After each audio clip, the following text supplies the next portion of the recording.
বিসমিল্লাহির রহমানির রহিম। এখানে পত্রিকা থেকে আমরা একটা কোটেশন নিয়ে আজকে এখান থেকে আমরা ফ্রি হ্যান্ড রাইটিং শিখব। এখানে আপনারা যেই চিত্রটা দেখতে পাচ্ছেন, এখানে এটা হচ্ছে খুলনা যশোর হাইওয়ের একটা রাস্তা, যেখানে রাস্তাগুলো পুরোটাই কর্দমাক্ত হয়ে আছে। সো এইটা নিয়ে এখানে এই যে লেখাটা আছে, এই লেখাটা এখানে খুব ছোট। সো আমরা এখান থেকে এটা না দেখে আমরা একটু পরবর্তী পেজ থেকে দেখি বড় করে যে এইটা কীভাবে লিখছে ওরা। এখান থেকে আমরা লেখাগুলো শিখবো পার্ট টু পার্ট করে। যেমন ধরেন এখানে লেখা আছে, ওখানে লেখা ছিল যে এ 1 kilometer stretch of the Khulna Jessore highway has been under repair for about a month. এই যে এখানে যেটা দিয়েছে যে 1 কিলোমিটার স্ট্রেচ, এইটা দিয়ে বোঝানো হচ্ছে, আমরা জানি যে নর্মালি স্ট্রিট মানে রাস্তা, রোড মানে রাস্তা। সো এখানে এই রোড না বলে এখানে বলা হয়েছে এ 1 কিলোমিটার স্ট্রেচ, তার মানে এক কিলোমিটার একটা রাস্তার একটা অংশ যেটা হচ্ছে খুলনা এবং যশোর হাইওয়েতে রয়েছে, সেটা হ্যাজ বিন আন্ডার রিপেয়ার। যেটা হচ্ছে গিয়ে এই হ্যাজ বিন আন্ডার রিপেয়ার মানে হচ্ছে সংস্কারের অধীনে রয়েছে। হ্যাজ বিন আন্ডার রিপেয়ার এর মানে হচ্ছে সংস্কারের অধীনে রয়েছে ফর অ্যাবাউট আ মান্থ, প্রায় 1 মাস ধরে। পরে দিয়েছে with the intersection dug up. এখানে উইথের ব্যবহারটা আমরা পরবর্তী অংশে দেখব। With the intersection dug up, এই ডাগ আপ মানে হচ্ছে খুঁড়ে ফেলা। এই পুরো অংশটা, এই যে 1 কিলোমিটার পুরো অংশটা ডাগ আপ করার সাথে সাথে rain have turn the road, প্রচুর পরিমাণে বৃষ্টি হয়েছে। তো এই বৃষ্টিটা কি করেছে, turn the road into a muddy mass. এই মাডি ম্যাস মানে হচ্ছে কাদা এবং বিশৃঙ্খল অবস্থা, এইটা মাডি ম্যাস মানে বোঝায়। তো আমরা এখান থেকে এই ওয়ার্ডটা মুখস্থ করতে পারি।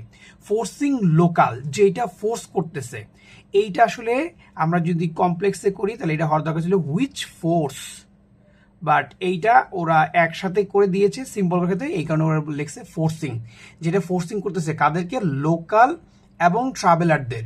টু অ্যাবান্ডান, এই অ্যাবান্ডান মানে হচ্ছে ছেড়ে যাওয়া, অ্যাবান্ডান মানে হচ্ছে ছেড়ে যাওয়া। কি ছাড়তে, ভেহিকলস, তাদের যে গাড়িগুলো আছে সেগুলো ছাড়তে বাধ্য করতেছে। অ্যান্ড ওয়েড থ্রু, এইটা হচ্ছে ওয়েড মানে হেঁটে যাওয়া, মুড়িয়ে হেঁটে যাওয়া। ওয়েড থ্রু দ্য স্লাচ, এইটা খুব ভালো একটা ওয়ার্ড, ওয়েড থ্রু দ্য স্লাচ, কর্দমাক্ত মাটির যে কাদাযুক্ত যে মাটিটা, এটা মুড়িয়ে যেতে তাদেরকে বাধ্য করতেছে। সো এখান থেকে কয়েকটা জিনিস আমাদের দেখার ছিল, সেটা has been under repair, with এর ব্যবহার যেটা আমরা পরবর্তীতে দেখব, মাডি ম্যাস যেটা হচ্ছে মানে হচ্ছে কাদা এবং বিশৃঙ্খল অবস্থা, অ্যাবান্ডন মানে পরিত্যাগ করা, আর একটা হচ্ছে ওয়েড থ্রো দ্য স্লাচ। সো এখানে এগুলোর ব্যাখ্যা দেওয়া আছে, আমরা একটু যদি দেখি এই অর্থগুলো ভালো করে দেওয়া আছে। যেমন স্ট্রেচ মানে হচ্ছে সড়কের একটা নির্দিষ্ট লম্বা অংশ, যেটা এখানে দেওয়া ছিল এই 1 kilometer stretch. Has been under repair, এটা দেওয়া আছে এখানে, যেটা মানে হচ্ছে সংস্কারের অধীনে রয়েছে ফর অ্যাবাউট এ মান্থ, প্রায় 1 মাস ধরে। ওকে, ঠিক তেমনি করে উইথের যে অংশটা, এটা এখানে ব্যাখ্যা দেওয়া আছে। With the intersection dug up, dug up মানে হচ্ছে খুঁড়ে ফেলা। Rain haves turn the road into a muddy mass, যেটা দেওয়া আছে যে মাডি ম্যাস মানে হচ্ছে কাদা এবং বিশৃঙ্খল অবস্থা। এরপর হচ্ছে forcing local and traveller to abandon vehicles and ওয়েড through the sludge. এটা আমরা দেখলাম, এই যে কাদা মাটি মুড়িয়ে হেঁটে যাওয়া, এটা হচ্ছে ওয়েড থ্রু দ্য স্লাজ মানে কাটা মানে মুড়িয়ে হেঁটে যাওয়া। সো আমরা এইটা দেখলাম, এখন এইটাই আমরা দেখব যে আরো কত সুন্দর করে এটাকে লেখা যায়। এটা আমরা 3টা ভার্সন দেখব। এই 3টা ভার্সনে আমাদের লেখা একটু থেকে আরেকটু আপগ্রেড হবে। যেমন আমরা একটু দেখি, আমাদের এর আগে লেখাতে ছিল এ 1 kilometer stretch of Khulna Jessore highway has been under repair for about a month, এখানে তাই রাখা হয়েছে। এখানে একটু শেষের দিকে চেঞ্জ করেছে, যেমন with the intersection dug up rains have turn the road into a muddy disaster, ওখানে এইটা একটু চেঞ্জ করেছে, এখানে মাডি ডিজাস্টার দিয়েছে। So forcing local and traveller to abandon vehicle, এটা ঠিক আছে। আর ওখানে ওয়েড থ্রু দ্য স্লাস ছিল, বাট এখানে আমরা ওয়েড থ্রু দ্য স্লাস না দিয়ে আমরা দিয়েছি থিক মাড। সো আমরা কর্দমাক্ত ঘন কাদা যেটা, সেটা আমরা স্লাস না দিয়ে আমরা থিক মাডও দিতে পারি।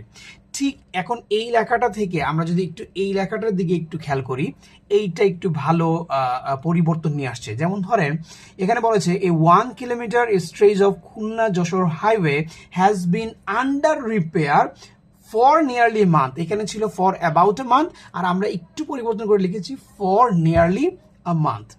এই লাইন থেকে ভালো পরিবর্তন এসছে আমাদের এখানে। যেমন এখানে ছিল with the intersection dug up, মানে যেই এটা ডাগ আপ করা হচ্ছে সো এটা আমরা ডাইরেক্ট এভাবে বলতে পারি দ্য ডাগ আপ রোড, তার মানে যেই রোডটা অলরেডি করে ফেলা হয়েছে।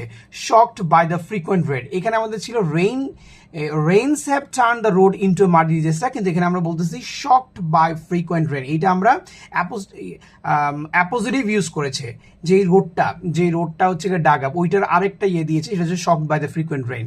ওটা কি হচ্ছে has turn into a mess of mark, যেটা হচ্ছে গিয়ে মেস মার্কে পরিণত হয়েছে। ওকে, এখানে লিভিং কমিউটার যেটা সেটা দেখেন, এখানে ছিল আমাদের এখানে ফোর্সিং লোকাল, তো আমরা ফোর্সিং লোকাল না দিয়ে আমরা এখানে দিয়েছি লিভিং কমিউটার। এই কমিউটার মানে হচ্ছে কি যারা চলাচল করে ওদেরকে বলা হয় কমিউটার। উইথ নো চয়েস, এই লাইনটা খুব সুন্দর, living commuter with no choice, তার মানে যারা কমিউটার আছে তাদেরকে কোনো চয়েস দিচ্ছে না, but to leave their vehicles and trudge through the filthy path. এই লাইনটা খুবই সুন্দর হচ্ছে। আগে আমাদের এই লাইনটা যেটা ছিল আপনারা একটু খেয়াল করে দেখবেন, এখানে দেওয়া ছিল forcing local and traveller to abandon vehicles, but এইটাকে আমরা ঘুরিয়ে এভাবে লিখছি যে living commuter with no choice, তার মানে যারা আছে ওখানে পথচারী আছে, যাত্রী আছে, তাদেরকে আমরা কোনো চয়েস দিচ্ছি না, তাদের আর কোনো অপশন নেই, তাদের কি করতে হচ্ছে ভেহিকেলগুলোকে তাদেরকে লিভ করতে হয়েছে এবং ওই কর্দমাত নোংরা পথ তাদেরকে মারিয়ে যেতে হয়েছে। সো এখানে আমরা একটা চেঞ্জ করছি ট্রাড through the filthy path. So এখানে আরেকটা আমরা একটু পড়ে দেখলাম, এবং লাস্ট যে ভার্সনটা আছে সেটা হচ্ছে এইটা যাতে আরেকটু আপগ্রেড হবে। Repair work has kept a 1 kilometer stretch. Repair work তার মানে যে কাজটা রিপেয়ার করা হচ্ছে ওই কাজটা কি করেছে, এই 1 kilometer stretch Khulna Jessore highway unusable, যেটা আনইউজেবল করে রেখেছে ফর অ্যাবাউট আ মান্থ, 1 মাস ধরে। Continuous rainfall has transform the dug up road, এই যে কন্টিনিউয়াস যে রেইনফলটা হচ্ছে এটা কি করতেছে, এই ডাগ আপ রোডটাকে ট্রান্সফর্ম করতেছে ইনটু আ সোয়াম্পি ট্র্যাক। এই দেখেন আরেকটা ওয়ার্ড সোয়াম্পি ট্র্যাক, যেটা হচ্ছে গিয়ে ওই জল কাদাযুক্ত যে রাস্তাটা, এটা আমরা কয়েকটা দেখলাম, তো এখানে আমরা সোয়াম্পি ট্র্যাক ইউজ করছি। Making it nearly impossible for vehicles to pass, কি বলতেছি যে ভেহিকেল গুলো পাস করতে পারছে না, it nearly impossible for vehicle to pass and forcing people to walk barefoot, খালি পায়ে হেঁটে থ্রু দ্য সগি গ্রাউন্ড। এখানে আবার নতুন একটা ওয়ার্ড, সেটা হচ্ছে সগি গ্রাউন্ড, এটা হচ্ছে ভেজা বা কাদা পায়ে হেঁটে চলতে এদেরকে বাধ্য করতেছে। সো এই হচ্ছে 3টা ভার্সন, আপনারা এই ভার্সনটা অথবা এই ভার্সনটা এগুলো দেখে আপনারা প্র্যাকটিস করবেন। এখন আমরা দেখবো উইথ এর ব্যবহারটা। উইথের সুন্দর একটা ব্যবহার আছে, যেইটা হচ্ছে গিয়ে আজকের এই ভিডিওর সবচেয়ে উল্লেখযোগ্য বিষয়। এইটা একটু বুঝিয়ে বলতে হবে, যেমন ধরুন একটা কাজ আপনার শেষ হয়ে গেছে, যেমন এখানে একটা এই লাইন লেখা আছে with the work done we could finally relax, তারপরে উইথ দ্য, যেমন ধরেন আপনি যদি বলেন এই লাইনটাকে আমরা এইভাবে নর্মাল লিখি, দ্য ওয়ার্ক হ্যাড ডান, কাজটা শেষ হয়েছিল এবং উই কুড ফাইনালি রিল্যাক্স, এবং আমরা রিল্যাক্স করতে পেরেছিলাম। এই কথাটাকেই যেটা দেওয়া আছে দ্য ওয়ার্ক হ্যাড ডান, এইটা আমরা এইভাবে না বলে এইটা আমরা এইভাবে বলতে পারি উইথ দ্য ওয়ার্ক ডান, তাতে কি হবে লেখাটা আগের চেয়ে অনেক ভালো হবে। আরেকটা যদি দেখি, যেমন with the door locked no one could enter, তার মানে ডোরটা লকড হয়ে গিয়েছিল এবং নো ওয়ান কুড এন্টার, তাহলে আপনি এইটা যে দ্য ওয়ার্ক হ্যাড লকড এটা না বলে আমরা বলতে পারি উইথ দ্য ডোর লকড। সে সুন্দর 2টা ব্যবহার আমরা এখানে দেখলাম। এখন আরেকটা দেখবো যেটা আমার কাছে সবচেয়ে ভালো লাগে, সেটা হচ্ছে দেখেন এটা খুব ভালো একটা ব্যবহার, যা আমরা যারা একাডেমিক লেভেলে যারা আছি আমরা এই ধরনের রিটেনগুলো খুব লিখি। সো আপনি এইগুলা লিখতে পারেন, যেমন ধরুন আমরা প্রায় লিখি যে she was sick so she stayed home, সে অসুস্থ ছিল এই কারণে সে বাড়িতে ছিল।